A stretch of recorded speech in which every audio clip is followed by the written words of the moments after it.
जिसके पास अपनी विरासत भी है, विकास की प्रक्रिया के साथ भी बुलंदी के साथ जो आगे बढ़ रहा है और जो अपने उज्जवल भविष्य को भी एक नई बुलंदी तक पहुंचा रहा है, ऐसी पावन धरा बुलंदशहर जो वीर राजा अहिमरन की पुण्य भूमि है, कोटि कोटि नमन करते हुए मैं आप सबका हृदय से अभिनंदन करता हूं।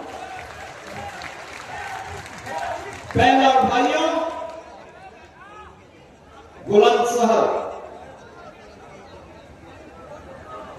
नए भारत के नए उत्तर प्रदेश में बुलंदशहर भी बदल चुका है।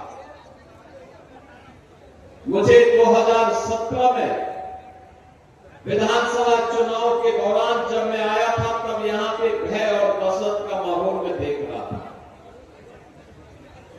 मैंने कहा बुलंदशहर के अंदर जो उस समय चुनावी सभा की थी, तो मैं भौचक था कि लोगों में उस समय भय था। और आज हमारा बुलंदशहर निर्भय होकर के विकास की प्रक्रिया के साथ मजबूती के साथ जुड़ा हुआ है।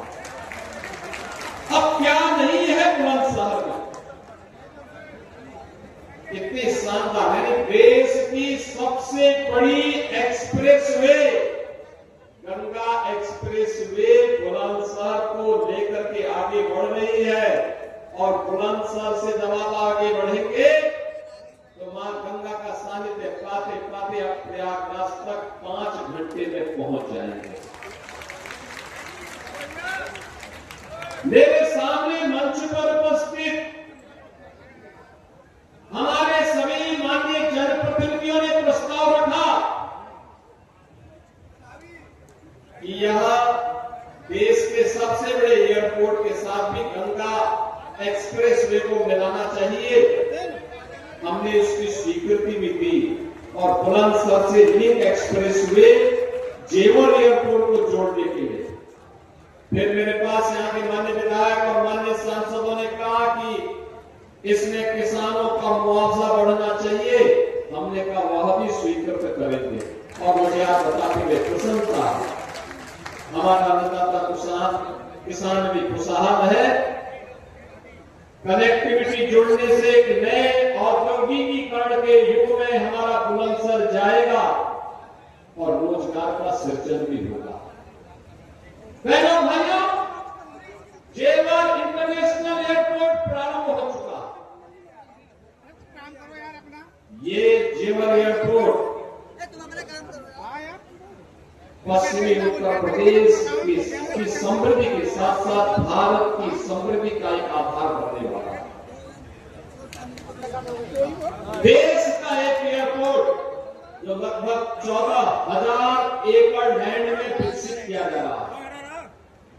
एक साथ एयरक्राफ्ट रिपेयर एंड मेंटेनेंस का भी केंद्र बन रहा है, कार्गो का भी और डोमेस्टिक और इंटरनेशनल पैसेंजर के लिए भी बेहतरीन एयर कनेक्टिविटी का माध्यम बनने जा रहा है।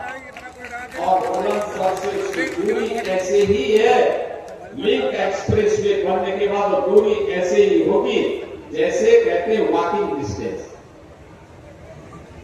अभी पिछले दिनों मैं भौचक था जब यहाँ पे प्रदीप चौधरी जी कह रहे थे कि हमें बाईपास चाहिए, लिंक रोड चाहिए। उस बैठक में भोला सिंह जी भी थे, डॉक्टर महेश शर्मा जी भी थे, सुरेंद्र नागर जी भी थे, यहाँ के हमारे सभी विधायक थे। और मैंने उस समय का प्रस्ताव तत्काल हम उसको आगे बढ़ाएंगे और मुझे आप बताते हुए प्रसन्नता है कि वह भी स्वीकृत हो गया। कोई सोचता था, बहनों भाइयों को सोचता था बुलंदशहर में मेडिकल कॉलेज होगा।